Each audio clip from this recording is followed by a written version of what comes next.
right now, without LeBron, Lakers are struggling.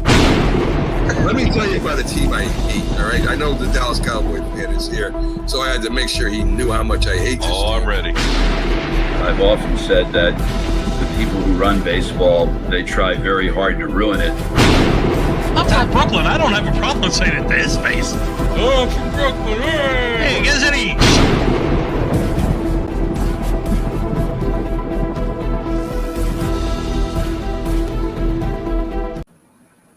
This is Northeast Streaming Sports.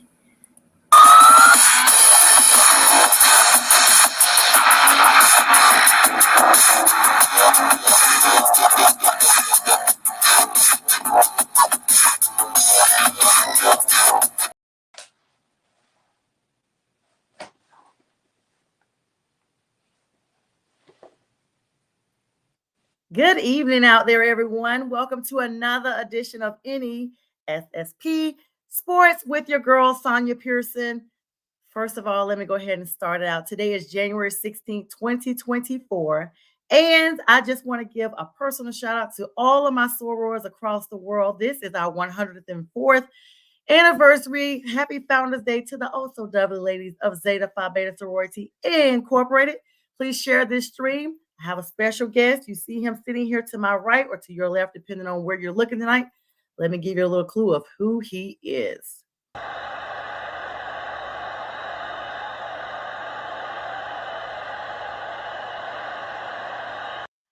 Steelers defense, which has been awfully tough tonight.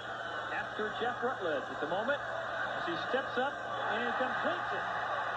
Byron Williams. Unless Clement Williams can get him, he's gone.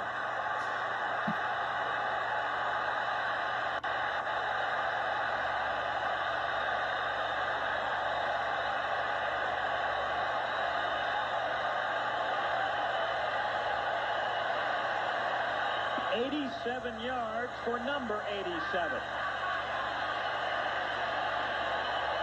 You can see it on the replay, right down the middle. We got fouled up right there. Clement Williams could not make he was slowed up right there. Clement slowed up.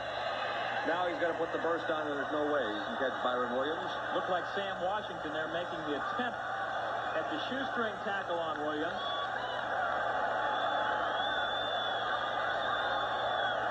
And suddenly, after being ineffective for most of the night, the Giants strike with the big play. Haji Sheikh trying to add the extra point.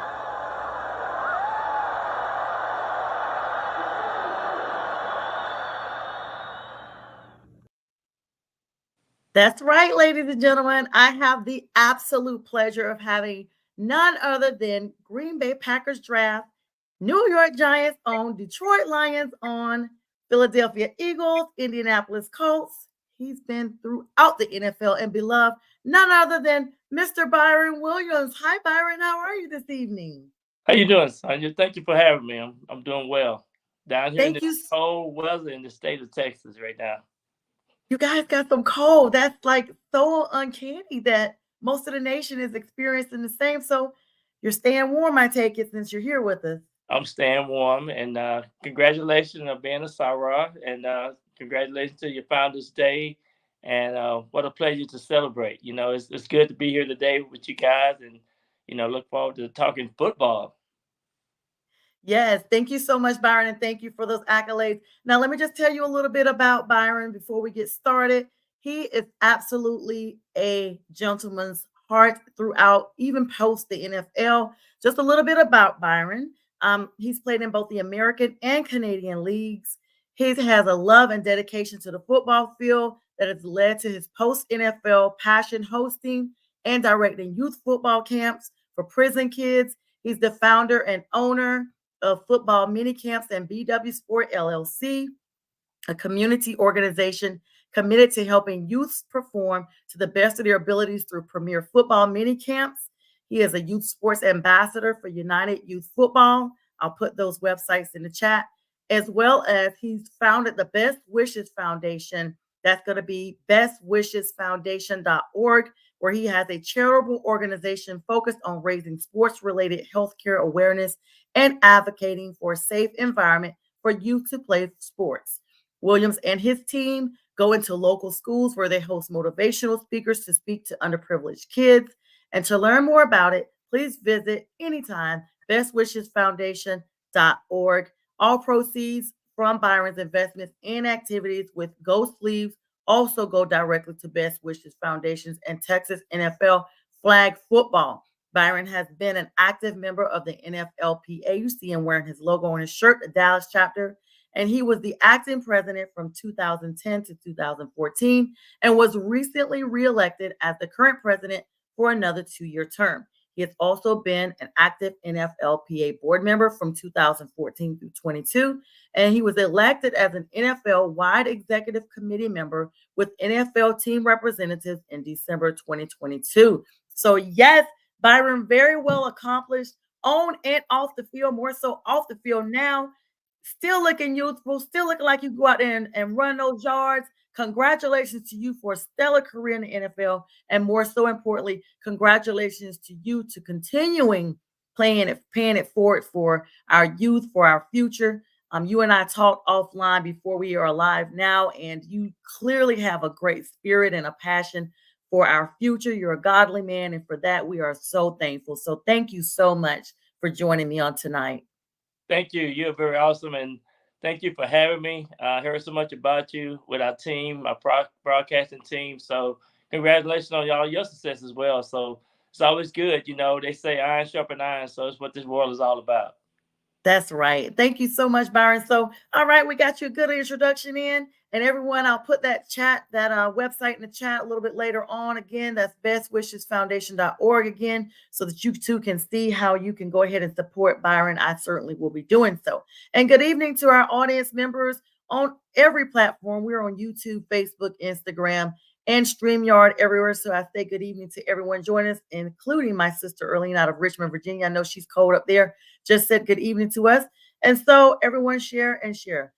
We got a lot of news to talk about, Byron. The playoffs, that first week has gone and has nonetheless shocked us all. We're going to go through some regroups there. So I guess, some of the fans, I should say, need to regroup because I know they were stunned. But let's talk about this coaching right now. Bill Belichick supposedly has interviewed with the Falcons, or should I say he interviewed them. Right. He basically told them, I guess a reiteration of, us beating you guys in the Super Bowl. You don't have a quarterback for me. What are your thoughts on Bill Belichick? Does he land with the Falcons, or is there too much, drama there surrounding that? Or just where do you see Belichick going in the league? He is out of a job. Absolutely. And, Bill Belichick with me, with the New York Giants, I mean, he was our defense coordinator when I was playing with the Giants, and I've been knowing Bill forever. Saw him at the Super Bowl last year before last, and he's such a dynamic guy. And he's kind of like Bill Parcells, no nonsense. And I think he wants a job that he can make all the decisions as far as players that he want to bring in, players, the types of things that he's looking for in players. And he's very important. He's very businesslike on making sure that players stay focused on the task at hand. And so I'm thinking that Atlanta, I would think it might be a good fit for him. But ever since the Cowboys lost that game, I mean, his name been popping up everywhere. So I think he will be, he will be a coach somewhere. I just think he got to be somewhere where he would fit. I don't know if he'll come here in Dallas where Bill Parcells was, because Bill Parcells and Jerry Jones, it didn't work out the way they thought it was going to work out. But I'm thinking that Bill Belichick might fit better in Atlanta. I mean, it might be a perfect fit because Atlanta got a lot of good players, a lot of good talent. I just think Atlanta just got to find that right quarterback to bring them to the up to par to where Brady brought the New England Patriots. You're right, and that has been the demon, so to speak, that Atlanta has dealt with, not just this season, but in seasons past.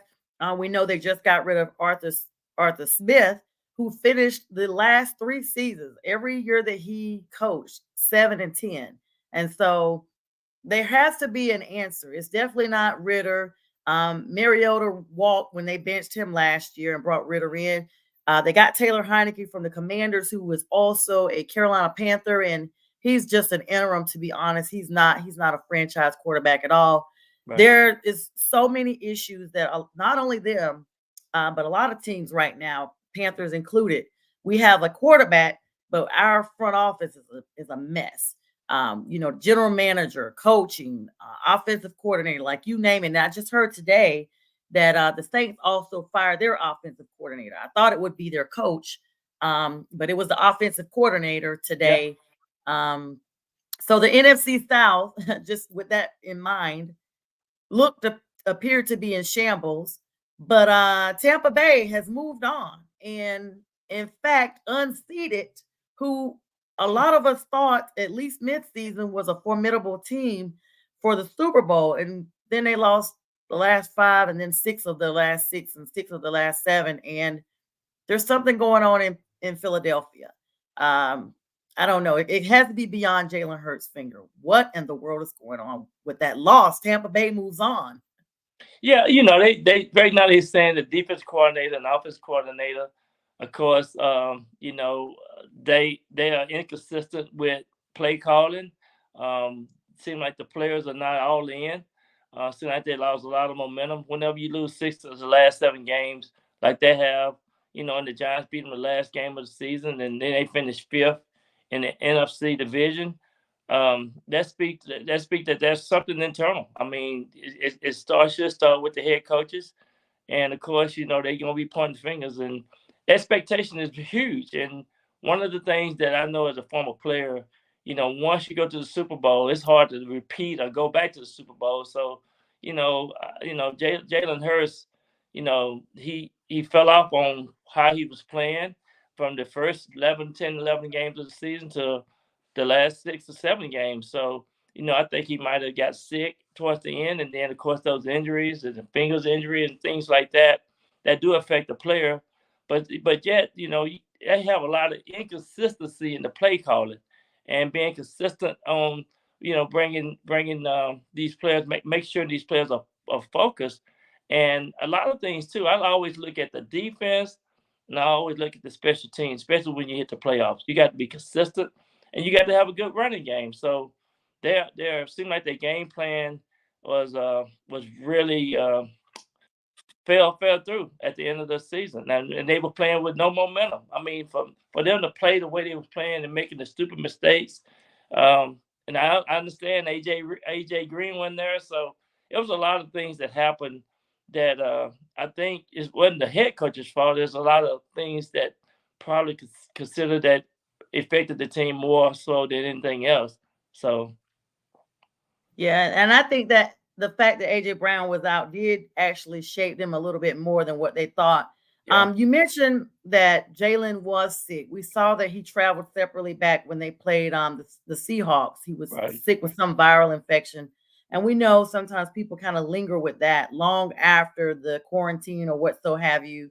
They never said what type of virus it was. Let's be clear. I'm not saying that, but just you still have to, when you're sick like that, you have to kind of, stay away from people. So no matter what it was, he was contagious.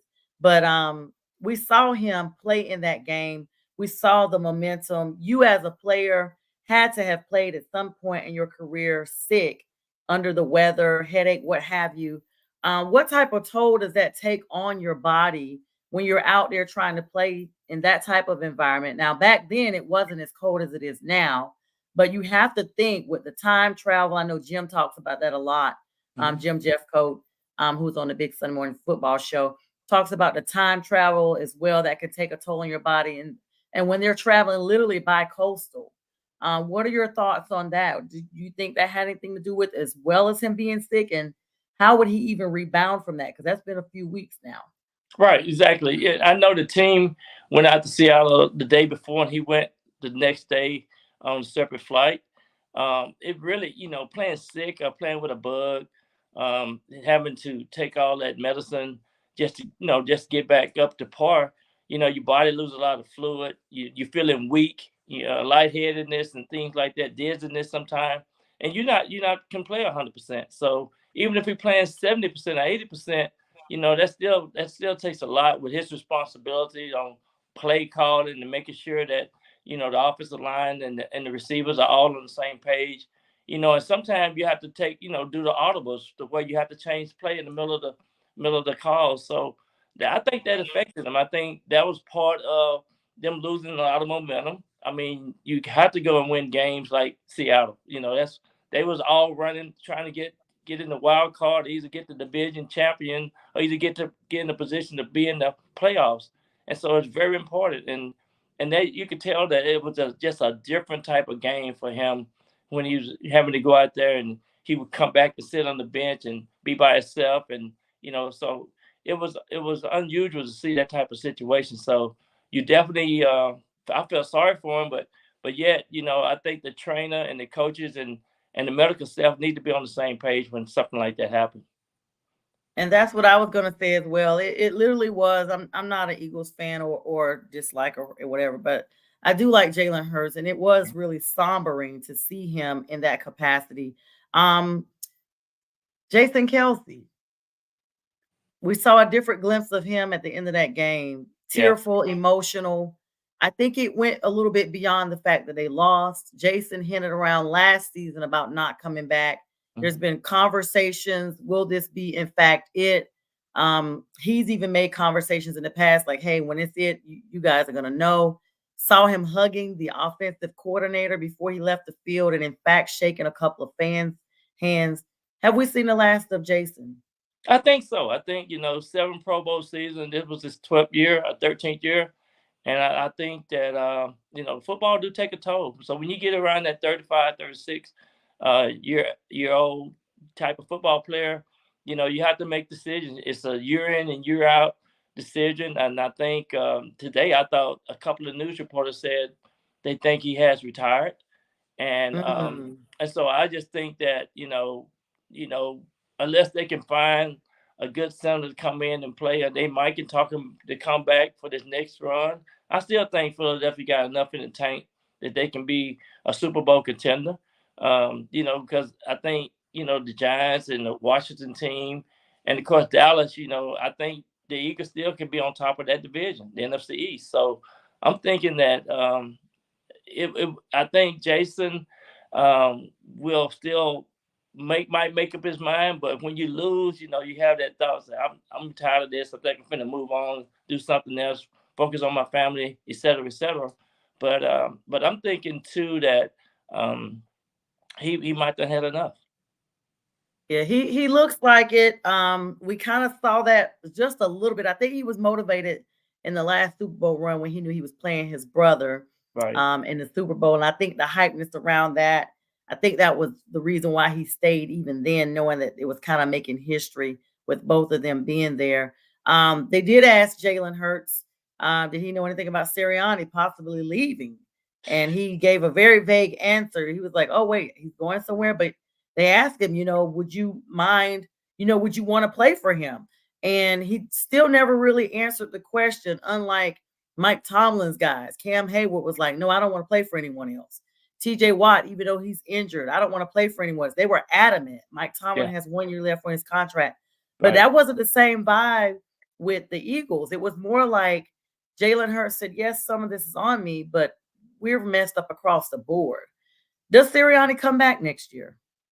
I think so. I just think, too, you have to blame more of the offensive and defense coordinator than him. I think he might need to get in a position where he get more involved with what's going on and being updated instead of just being on the sideline, just being a manager. I think, you have to be engaged, whether you're on the offensive side or defensive side of the ball as a coach. I think that's kind of where he lost momentum. I think if you look at the coaching staff, I think they had a lot of inexperience. They didn't have a good game plan. And when I look at games, I always look to see if they are predictable. But, another thing, they lost A.J. Brown. So I'm thinking it was a combination of things. I just think he have to go and find a good defense and offensive coordinator, because that's gonna be the motor to the engine that they need to have to make sure they can get to that position and maximize the strength of their offense and defense. I mean, their defense too hadn't played the way they've been playing. Right. This is NESSP Sports with Sonja Pearson. I'm joined tonight with my co-host, the one and only NFL great Byron Williams. Please share. Thank you. Please comment. What are your thoughts, everyone that's coming on right now? What are your thoughts about this big upset how did Philly go down? Byron, what happened? Like, how did Tampa, the king of the toilet bowl, so to speak, our entire division is in shambles. Right. We were written off a long time ago, and in fact, against the Panthers, the Bucks only put up 9 points, and the Panthers had 2 touchdowns recalled that should have been ours. And Baker's playing with bruised ribs and a sprained ankle, but he gets it done. Is it basically because we don't play quarterback to quarterback all the time because the offense and defense play each other? Right. How did Baker and the Bucks pull this off with Fletcher Cox and the once reigning top 5 defense in the Eagles? What actually happened? Well, I just think, Tampa Bay came in with a good plan, game plan. And, I always look at I love Tampa Bay receivers. I mean, I love them. I love the way they stretch the field. And Baker Mayfield he's point on. I mean, he had 330 yards, and he was consistently, throwing that ball right there where the guys can catch it and run with it. And I think they had the momentum, and that's I had predicted New Orleans Saints to win that division before the season started. That's what I predicted, and I was thinking that Atlanta might give some people some trouble, but I was saying, Tampa Bay will be 8-9. They finished 9-8.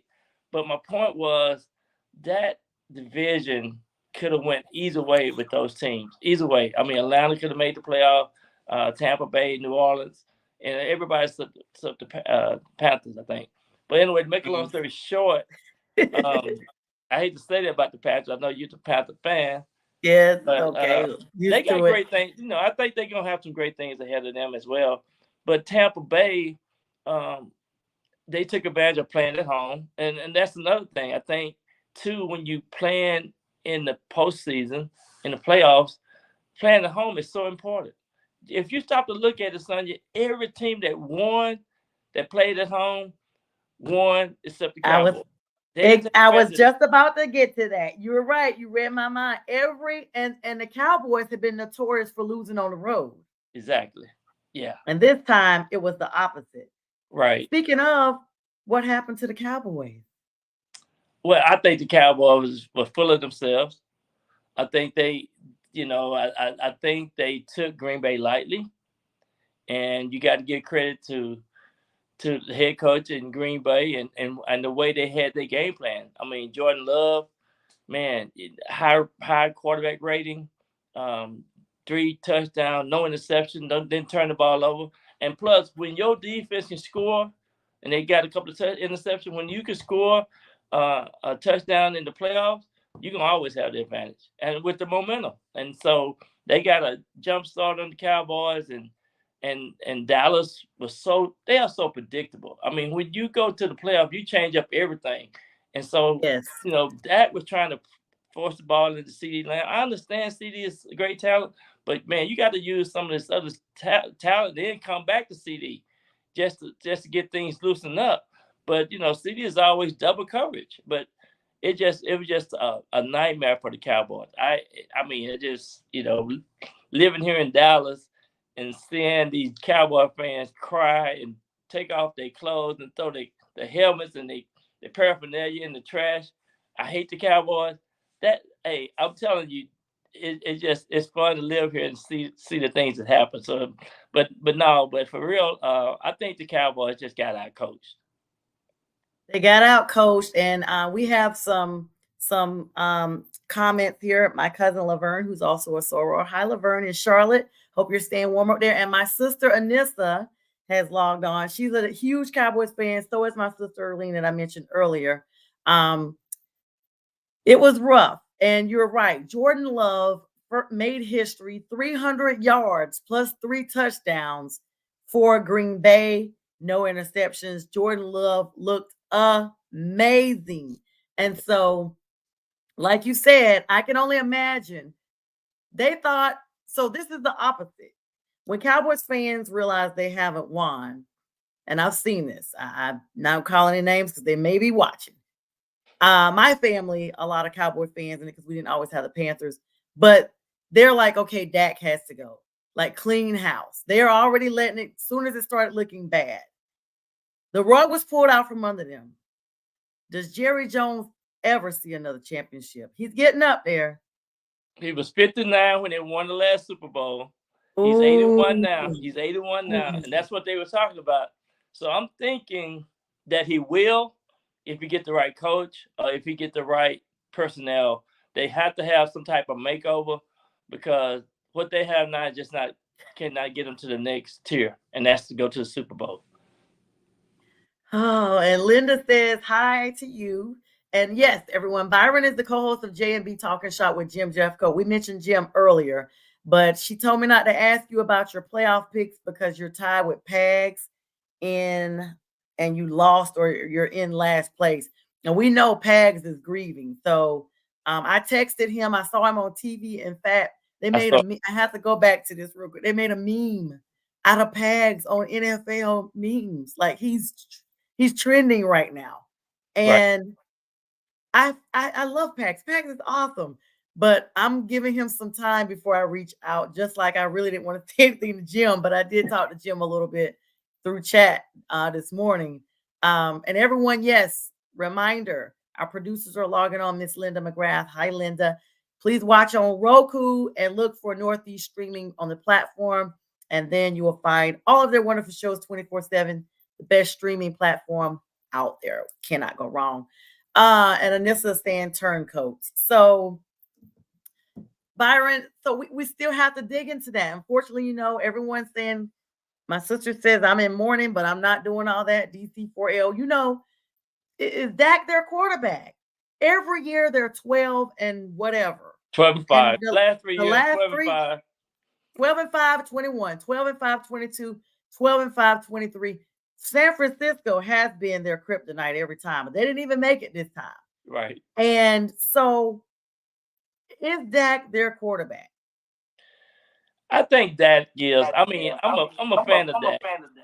So I believe he's the guy. Also, when you have 9 Pro Bowlers on your team, it has to be more than Dak. It has to be also the coaches.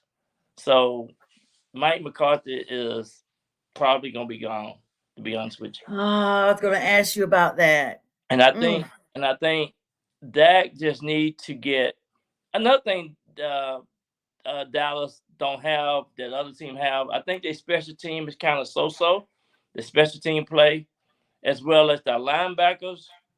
And then I also say that they're so predictable. I mean, you have to change up your offensive strategy, your game plans, and things like that. I mean, if you, like I said earlier, they just got out coached. And then the running back, they needed Zeke Elliott to come in and help run that ball and have ball control and get those first downs when you need it. They didn't have none of that. And then they were dominated by Green Bay offensive line. I mean, they dominated them. They were. And then you saw the sidebars with Dak and CD off and on, like he was trying to discipline him. And, you know, it's CD like, nah, man, you need to just pass the ball. But then Green Bay brought in their second string. Anytime a team brings in their second string, it's like, I thought they're going to put up 75 points. I was here for it. I was like, yes, run them up, because Dallas has been throwing points on everybody the whole season and not letting up. They didn't pull their starters. And I mean, they ran through so many teams that was, you know, less than, for lack of a better word. Someone needed to go ahead and lasso them up. And instead, Green Bay was kind enough to go ahead and put the ropes up. But where was Michael Gallup? Pollard, like those guys were limited the entire night. Green Bay came and they were like, Aaron Rodgers who? Because, you know, when Aaron left, everybody was like, okay, Green Bay is just going to go into that good night, and that's going to be it. Right. They are not. They are in the playoffs. They are officially going now for, what is it, round 1, since they made it through the wild card. Yeah. And we have to be cognizant and be careful, because Green Bay might be one of those sneaky teams that looks like the old Green Bay. I mean, Jordan Love did study right under Aaron Rodgers, so he has to have some type of for me to be able to for the game. Another thing too, you have to take your hat off and salute Green Bay. They are the second youngest team to ever reach the playoff and have this much success. So that speaks volume for those athletes and them doing their homework and them being focused on once they got here to Dallas, they was all about business. And one of the things that we could say too, that the playoff games at Texas Stadium, Green Bay have won more playoff games in the stadium than the Cowboys have. Yes, yes. And they put those demographics up. I need to pull because I did a couple of screenshots on that. I need to actually pull that up because that's exactly what you were saying. There's so many stats out there about the playoffs in general. I do want to note this is a season, a playoff time that we had like 2 teams from several states. Mm-hmm. We had 2 from Pennsylvania, 2 from Texas. We had 2 from Florida, 2 from California, and then the 1 Lions and 1 Detroit, and 2 from one Kansas. And then 1 Kansas. Yes. Mm-hmm. Yes. And so it's like, wow, like this is amazing. Now we're down to 1, and Pennsylvania has no one left in the playoffs. Right. But you're right. History is definitely being made. I do want to see this graphic that I was talking about. James Bradberry. I need to go back to him for a second. Yeah. He's a former Carolina Panther. Missed 2 imperative tackles. I mean, it's almost like he had his hands oiled. 2 pivotal tackles, and Tampa Bay just blew them up on those. And then, in fact, during the game, he was benched for a second, and they brought in Kelly Ringo for a little bit. And then I saw they brought Bradberry back in later, and he missed another tackle. Yeah. I don't know. Do the Eagles keep him? I think he need to go on to another team, a free agent. I mean, he played with the Giants as well, and the Panthers. And the Panthers. So I just think he's one of those journeymen that he's expendable. Yeah, I would say I would look somewhere else because you got to be able to have those guys and be able to shut the receivers down and challenge them. I mean, he made a couple of big mistakes, 2 big mistakes, and it cost big plays. I mean, just think about the receiver that caught that last touchdown and just ran right up the field and scored that. I don't know how long 52-yard touchdown or something like that. So that's Josh Allen. Yeah. We're going to get to that Bills game in just a minute. Josh Allen ran a 52-yarder. I mean, they were throwing snowballs. I was just about to pivot to that because we're at the half-hour mark already. Can you believe it? Time flies when you're having fun. Bills Mafia. They're heating up. People counting them out because they looked a little bit like the Eagles for a while. Yeah. But now it's the playoffs. Bills are in there for the 4th consecutive year going to the playoffs, and they are about to play Kansas City. I do not think that Kansas City is going to pull this one off. I think we're going to have another Kelsey brother at home. I think so too, because really Buffalo almost beat them in Kansas City last year, and they played last 2 seasons. They had to play. I just think this is going to be the year that the Bills can overcome and win that game. It's going to be a close game. Mahomes, but he's just so tough. He really challenged his teammates, and you just can appreciate Patrick Mahomes for how he played the game, how he approached the game. So, but yeah, this is going to be probably the game of the week. And hi, Stephanie Marie. She's a 49ers fan. She's on here, and she gives me great commentary. So, hi, Stephanie. Went to school together. She said the 49ers are it, and they've been kind of quiet since they've got this bye. We haven't heard much from them. I'm sure they're resting up, ready to roll. Now, the Bills game, 31-17 over Mike Tomlin. I'm going to be honest. I never saw the Steelers even as a postseason contender to be really legit. Every year, Mike Tomlin works magic and ekes on into the playoffs, and they give him this credit. Oh, he made the playoffs for the 13th season. Yes, but how far into the playoffs does he ever go? It's not that much because they too are having issues with the quarterback carousel. They had Mason Rudolph, and supposedly he was ready or whatever. Then you put in Pickett, and it's just a mess across the board. It was cold. they're in Bills Mafia land. So, up there, they're still riding house the whole DeMar Hamlin, who played, by the way, last night. He played. I saw. Yeah. Very good to see DeMar. Very great guy. DeMar, here you go. If you happen to see this anywhere, great young man.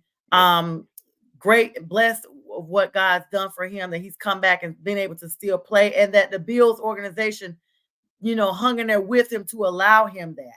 So, right. You have to appreciate that. I'm sure you as a player can know what it's like. If you're with someone that they're like, well, they're injured. We think about Ryan Shazier back in the day when he had a paralysis, honestly, for a while. And the Steelers were continuing to pay him for a little bit, and he never took the field again, but he did learn to slowly walk again. We saw that, but they continued to pay him for a while he healed.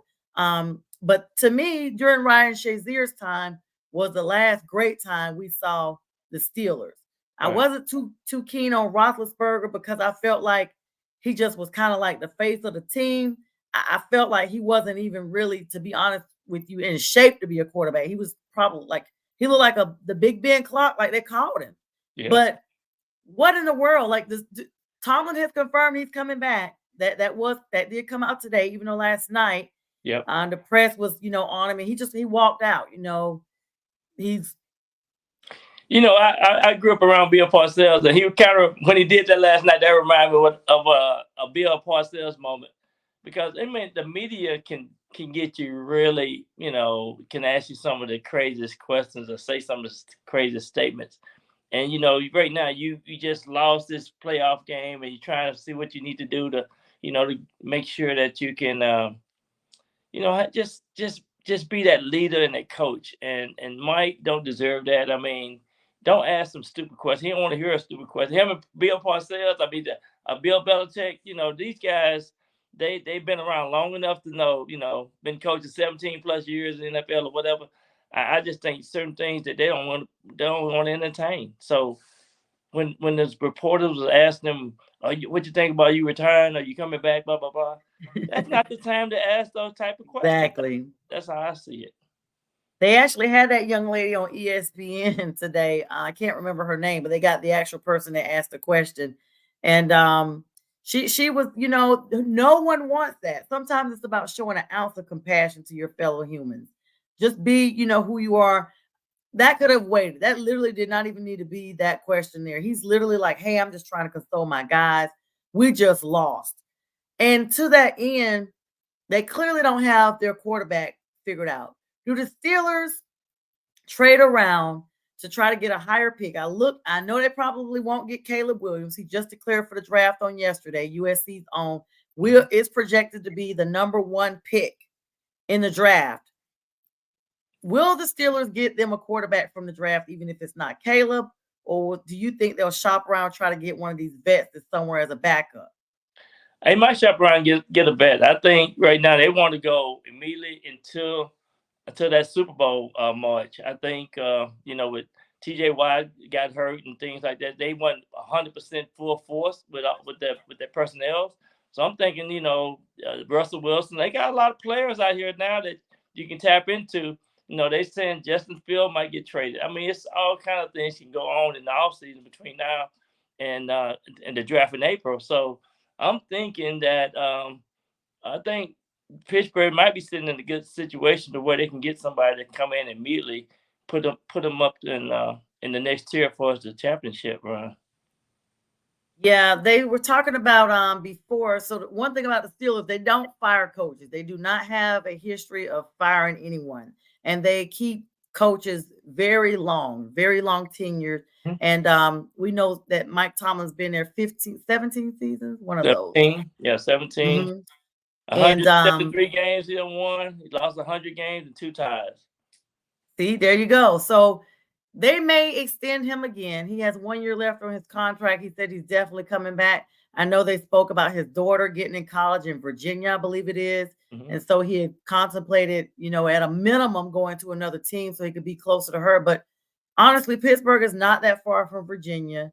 I don't see any other teams that would make that much of a difference for him to try to go to be closer, but you never know. But at a minimum, he is coming back next season. They got mollywopped. That's my word. 31-17 by the Bills. Snowballs everywhere. I'm so glad I wasn't in that stadium because snowballs hurt. And those fans were just throwing them everywhere, like in celebration. And even on accident, they could have very seriously hurt someone. You just never know. You got people drinking and partying, and so they don't have a good cognizance of what's actually going on. The Rams and Lions game. Literally, they ended with the season score 23-24. As of this is the 23-24 season. Matthew Stafford went home and went right on back to LA without a shared experience. People booed him. The Lions fans booed him when he came out. They talked about how he really didn't want to go. He and his wife have been there 12 years. His wife battled some brain surgery she had to have for a tumor they removed. The Lions organization supported them and their family. Then he went, got that Super Bowl. Of course, the Lions were happy for him, but then he wasn't even claiming like, any of that. Like he couldn't share that celebration with them. So he comes back, comes home, and Jared Goff has to let him know there's a reason why we switched, bro.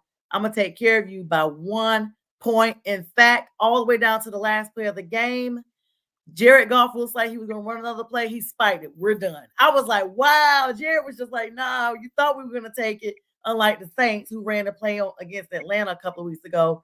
He was like, nah, we're done. We're done. I was like, wow. Are the Lions a legit team? I want to jump on their bandwagon just because they're felines like the Panthers and they look good. So I'm rolling with Detroit. Hey, I'm telling you, I'm so proud of Detroit. I'm so proud of the team. Proud of Dan Campbell. He grew up here in Texas. They hadn't went to a playoff game since 91, 92, somewhere back day. So the city deserve it. I mean, Motown. I mean, just that city and the people who've been so patiently waiting.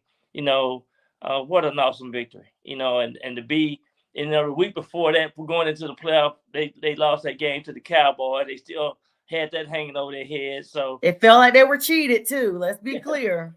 Absolutely. So. You just have to just be so happy for Goff and what he did and how he rallied the troops and those players. I mean, just outstanding play. I mean, Aiden Henderson, Hutchinson, and those guys who grew up being a Detroit fan. I mean, the storybook is just perfect, and I just hope they can go to the next level. I hope they win this game coming up this week. Yes, they wanted to see the Cowboys again. When Dan did the press conference when he balled up the paper and he was like, we were eligible. We determined. He was like, hopefully we'll see them in a couple of weeks. Well, they were taken care of by Green Bay, but they showed in the in Ford Stadium where the Lions played before they took the field. On the Jumbotron was the Cowboys Green Bay game. And for the first time, the Cowboys, the Green Bay, got it all wrong. The Lions were cheering for Green Bay. That's their NFC rival. And they were cheering for their NFC North rival just because they knew that meant they would get a home game. And plus, there were some clips going around out there where you could hear people saying, cheaters never prosper. So they wanted them to lose for 2 reasons. And now Tampa Bay is Tampa Bay going to the Lions? Tampa Bay go up there. And that's going to be epic because Dan Campbell is, like you said, they've been waiting 31 years. I was in high school the last time they won. Like a lot of these teams have been waiting 30 years. And I'm like, wow. But you look at the Atlanta Braves who waited 30 years. They got their championship. So Dallas has already been eliminated. They were waiting 30 years. The Lions, unless they get taken out by Tampa, are they formidable against the 49ers? I don't think so. I think they know what they need to do, and the good thing they playing at home. The crowd gonna be in it like there was this past weekend. I just think you got to be happy for Detroit to be in that position, and they'll work so hard. I think they got the right type of players. Their running backs are outstanding.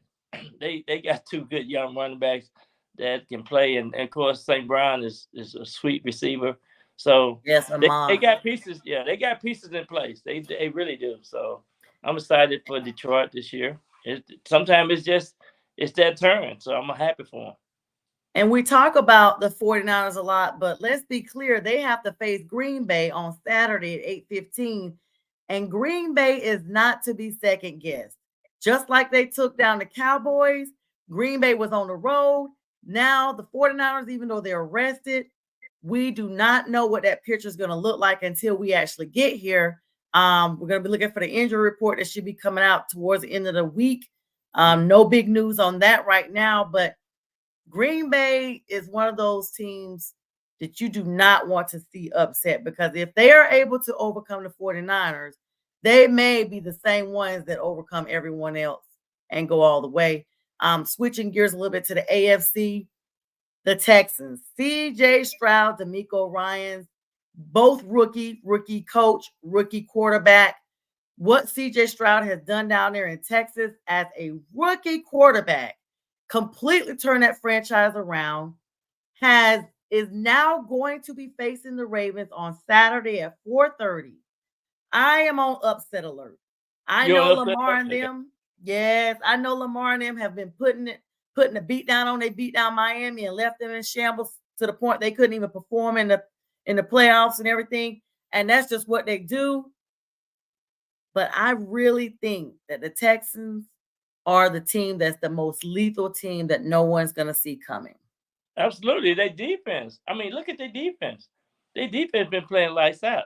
I mean, if you think about Will Anderson and CJ, they both going to get rookie of the year, I think. And I think, that just speaks volume for the young team with the momentum. And they so unpredictable. You can't really sit there and say they're going to do this and do that. No, they're going to surprise you. And what I like about them, they do not give up. They play with heart. So, CJ have 157.2 passer rating as a quarterback. Yeah. And so, he don't make mistakes right now. So you have to take your hat off to the Houston Texans and what they're doing and be happy for them. I just think Baltimore going to have their hands full. And they're actually playing in Baltimore. It's going to be interesting to see what that weather looks like because in Texas, where the Houston Texans play, it's not as cold as it is because they're in the southern part of the state, correct? Correct. Yeah, and they inside too. So, but yeah. Right, and that's another thing. We have that game coming up Saturday at 4:30. Jim Harbaugh. Let's go ahead and dial it to that. I got to squeeze that in. So apparently, he done went and talked to the Chargers. Yeah, but Michigan got a contract waiting on him, the largest in Big Ten history. If he stays with Michigan, he'll be the most paid coach. What do you think he does? Do you think he's going to come to the league, or what do you think Harbaugh's going to do? Well, I think he's just like any other business person. I think he needs to go and see what people are laying out on the table for him, and I think he can come back and talk to his family and pray about it. I hope he's a praying man and then decide which way he want to go. I think his name is even mentioned here in Dallas, so he gonna have some choices, and I just think he's gonna sit down and take the best offer. To me, he's hot right now. You got to get people when they hot. You got to entertain everything that they put on the table before you. Yeah, and Stephanie says they're not the Cowboys, so they're not to be messed with. She's pretty confident that the 49ers are going to go ahead and handle business and that the Cowboys just got out-coached and outplayed. There are 7 positions right now in the NFL where head coaches are being sought after. Mm-hmm. We've already talked about Belichick. We've already talked about Harbaugh. Do you think that anyone formidable, any other names come to mind for you where they will be either a current coach that may be moved to another team or just a team? Because I still don't know what the Panthers are going to do. I was told that we were interested in Belichick, but he basically, he wants control as a GM and a coach. And Tepper is not going to relinquish that. In fact, he's gone out and gotten a professional firm that's supposed to be helping him with the recruiting, because Tepper is known for going on social media and listening to what people say. And so Stephanie brought up a good point. I was just about to bring him up. Pete Carroll. Pete, by the way, they just had an appreciation dinner for him. Mm-hmm. He had members of his past and present players. Russell Wilson came. Richard Sherman came. They actually got along. And he was talking about the Legion of Boom. He was talking about how they used to be.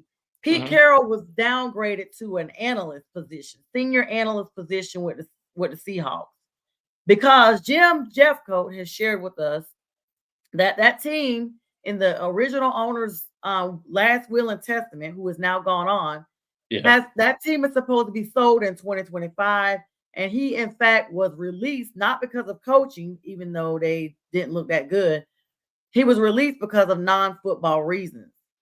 Do you think Pete Carroll moves on from Seattle, not wanting to be an analyst anymore? Because let's be honest, Pete is up there, but Pete is in shape. He's got the freshest breath in the NFL, probably because he's always chewing gum. Yeah. He's probably a threat to have TMJ at a minimum because of all the chewing. But he seems high spirit. He seems positive. He seems like he's a go-getter. Stephanie's saying the Panthers should get Pete Carroll. I wish, Stephanie. But does Pete Carroll stay there? What does he actually do? What are your thoughts on that, Byron? I just think it's gonna be depending on who's gonna be the coach there. I know Rasheed Morris, Dan Quayle, Frank Smith. They got a list of guys that they bringing in this week. And I just think Pete probably gonna help make decision on what coach they gonna have. And then I think his position with Seattle might be pretty interesting once they see who's going to be the coach, unless he get an offer somewhere else. But Pete Carroll's 72 years old. At the end of the day, 72 is 72. Ain't too many guys want a 72-year-old head coach. So Yeah. it's gonna be. It just depends on what kind of deal and the ownership of Seattle decide for Pete.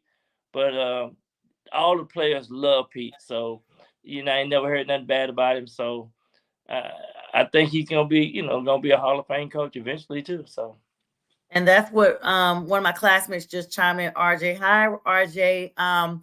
He said nope, he's moving on because of his age, and so that's pretty much where we're gonna be looking at as far as that goes. It is because of his age that he will be moving on. But we basically know what it is at the end of the day. Pete Carroll has had his championship run.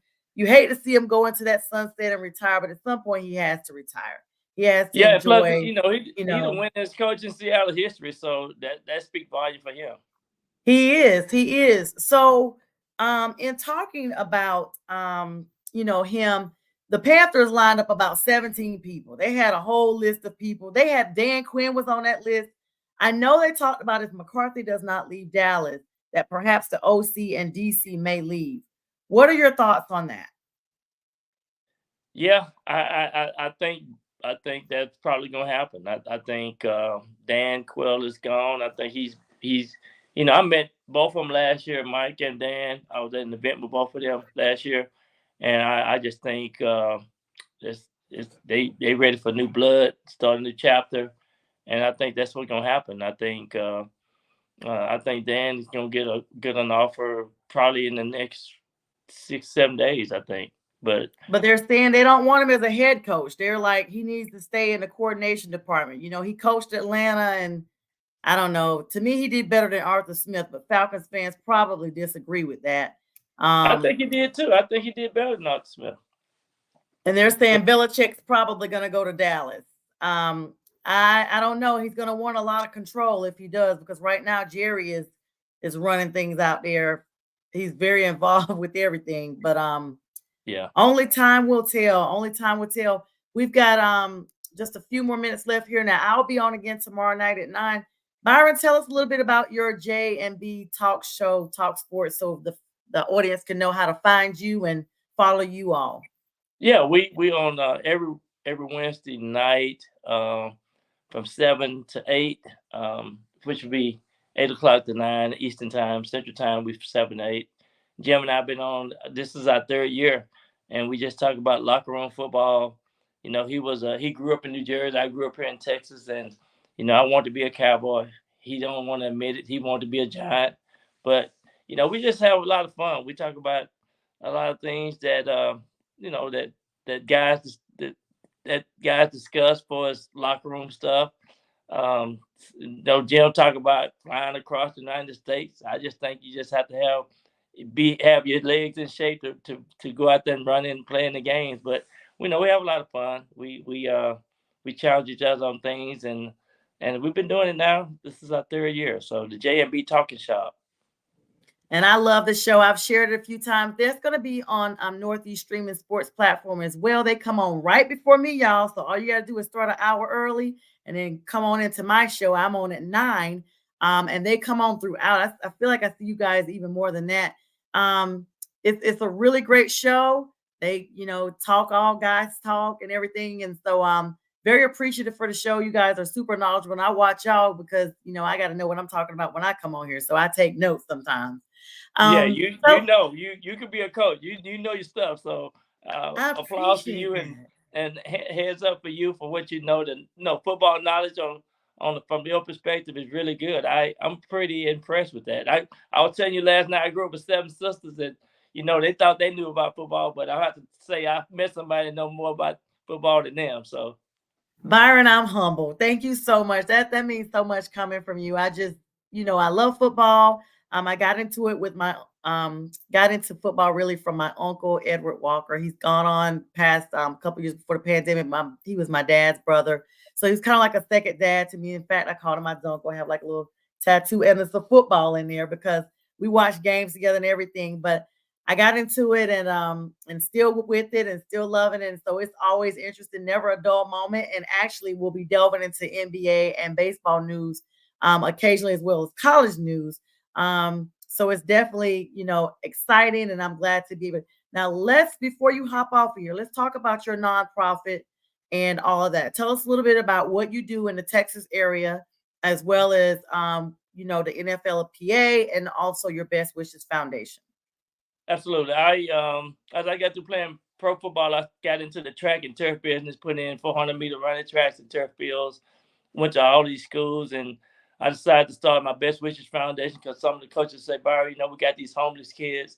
So what we did, we'll go into the schools and they'll identify these kids for us, and we'll come in and have pizza parties with them, and we'll buy them holiday gifts and things like that. And sometimes we'll leave some money for them to eat during the weekend when they go home on Friday. So we have a lot of homeless kids in the schools. So that's what the Best Wishes Foundation is all about.